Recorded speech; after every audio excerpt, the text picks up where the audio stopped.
વડિયાથી બાટવા દેવડીનો માર્ગ અતિ બિસ્માર હોય વડિયાના દિલેરદાતા દિવ્યાંગભાઈ દોશી દ્વારા આ રોડને વડિયાથી રેલવે સ્ટેશન સુધી રિપેર કરવામાં આવ્યો। જો કે આ બાબતે કૌશિકભાઈ વેકરિયા દ્વારા પ્રોમિસ આપવામાં આવ્યું છે અને કહેવામાં આવ્યું છે કે આ રોડ નવરાત્રી પછી તુરંત નવો બનાવી આપવામાં આવશે, પણ હાલ રોડની અતિ દયનીય હાલત હોય દિવ્યાંગભાઈ દોશી દ્વારા વતન પ્રેમ દાખવી સુરતથી વડિયા પરત આવતા હોય પોતે આ પરિસ્થિતિની હાલાકી જોઈ તેઓએ તેમના ખર્ચે આ રોડના ગાબડા પુરાવ્યા, જેથી આવતા નવરાત્ર સુધી આશરે 2 મહિના સુધી લોકોને પડતી હાલાકીથી રાહત મળશે।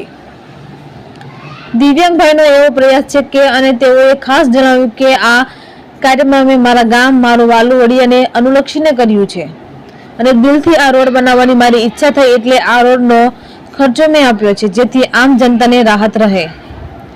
રિપોર્ટર રાજુ કારિયા, વડિયા। એમાં એવું હતું, કાલે જયારે હું વતન આવા સુરતથી વડિયા આવા મારા વતન આવતો હતો ત્યારે આ રસ્તામાં જયારે ગાડીમાં મને એટલી તકલીફ પડી, એટલો બધો રસ્તો ખરાબ હતો,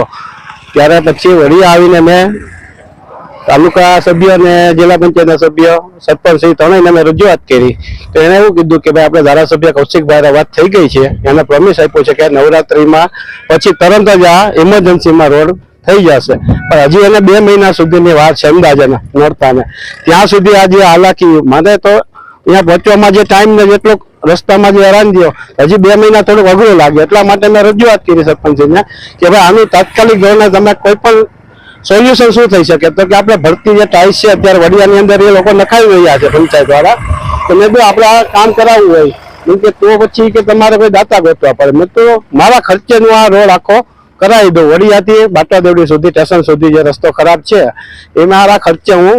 કામ ચાલુ કરવાનું કીધું, અને સરપંચ અને ગામના બધા આગેવાનો એ મળીને તાત્કાલિક યુદ્ધના ધોરણે અત્યારે કામ ચાલુ કરી દીધું છે। મારા હિસાબે કાલ સુધીમાં કામ પૂરું થઈ જશે અને ગામ લોકોને રાહત થશે, તે હું વતન માટે કંઈક કામ કરું એટલા મને એક આનંદની વાત છે મને।